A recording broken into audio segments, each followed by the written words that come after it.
On September 21, 2020, a fire broke out during maintenance at a paper mill in Canton, North Carolina. The incident occurred in the No. 2 fiber line bleaching unit, where contractors were repairing the upflow and downflow towers. A heat gun ignited flammable resin used in the upflow tower, spreading flames through a connected crossover pipe to the downflow tower. Tragically, 2 workers in the downflow tower were killed, and significant damage occurred to the towers and surrounding structures, disrupting operations. What happened?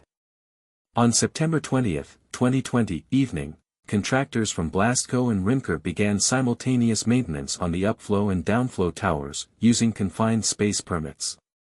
Blasco workers applied flammable resin in the upflow tower but faced issues with the resin hardening due to cold temperatures. On September 21, early hours, Blasco workers used a heat gun inside the tower to warm the resin. However, the heat gun fell into a bucket of resin, igniting a fire. At 5:15 a.m., the fire spread through the combustible fiber-reinforced plastic (FRP) walls of the upflow tower into the downflow tower, where 2 Rimker workers were performing abrasive blasting. Emergency responders arrived, but intense flames and smoke prevented rescue efforts.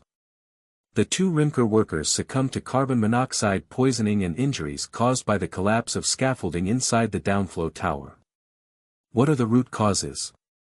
Improper use of heat gun. The heat gun, capable of exceeding the resin's flash point, was not identified as hot work and was used without safeguards.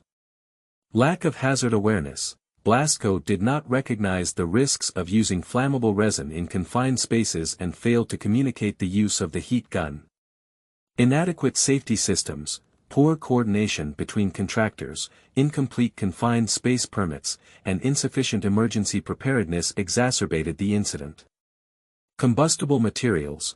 The FRP construction of the upflow tower allowed the fire to spread rapidly to the downflow tower. Key lessons and mitigations. Enhance hot work policies. Treat all potential ignition sources, including heat guns, as hot work and implement strict permitting requirements. Improve confined space safety. Develop clear hazard assessments and ensure proper coordination between simultaneous operations. Use safer materials. Avoid combustible construction materials in high-risk areas. Strengthen emergency preparedness. Station trained emergency responders during confined space work involving flammable materials. Thank you for watching.